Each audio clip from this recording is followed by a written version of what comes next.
शेतकऱ्यांचा शेतमाल कधी मोठ्या प्रमाणावर होतो तेव्हा त्याला अपेक्षित भाव न मिळाल्याने शेतमाल फेकून देण्याची वेळ अनेकदा येते।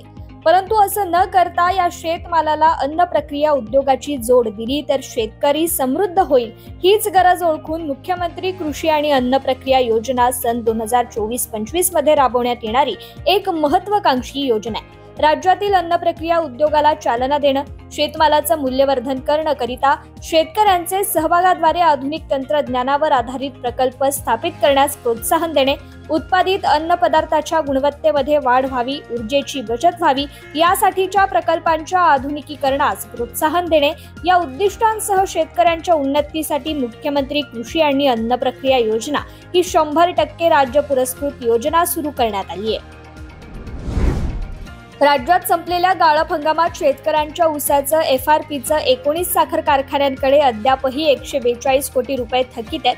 चालू वर्षीचा गळीत हंगाम सुरू होण्यास अवघे काही महिने अवकाश असताना मागील हंगामातील FRPची संपूर्ण रक्कम सध्या स्थितीत कारखाने शेतकऱ्यांना देऊ शकलेली नाहीये। त्यामुळे साखर आयुक्तालय थकीत FRP प्रश्नी संबंधित कारखान्यांवर कारवाई कधी करणार असा प्रश्न शेतकऱ्यांमधून उपस्थित करण्यात येतोय। हंगाम 2023-24 मध्ये 208 कारखान्यांनी 10 कोटी 76 लाख टन ऊसाचे गाळप पूर्ण केले होते। खरीप पेरण्याच्या तोंडावर बियाणे आणि खतांचा काळा बाजार ही नित्याचीच बाब झालीय।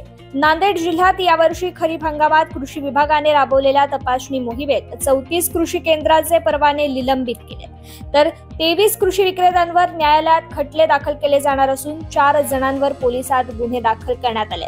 मागील वर्षी जिल्ह्यातील काही कृषी केंद्रांमध्ये बोगस खते विक्रीची अनेक प्रकार आढळले होते।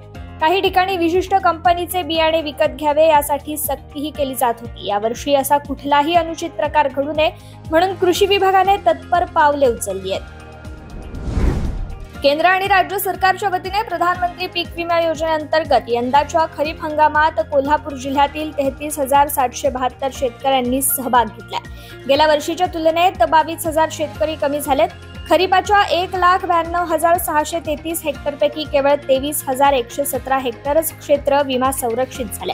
अतिवृष्टी, महापूर, रोगराई या कारणामुळे शेतकऱ्यांचं मोठं नुकसान होत आहे। यासाठी केंद्र आणि राज्य सरकारने खरीप आणि रब्बी हंगामातील पिकांसाठी प्रधानमंत्री पीक विमा योजना सुरू केली आहे।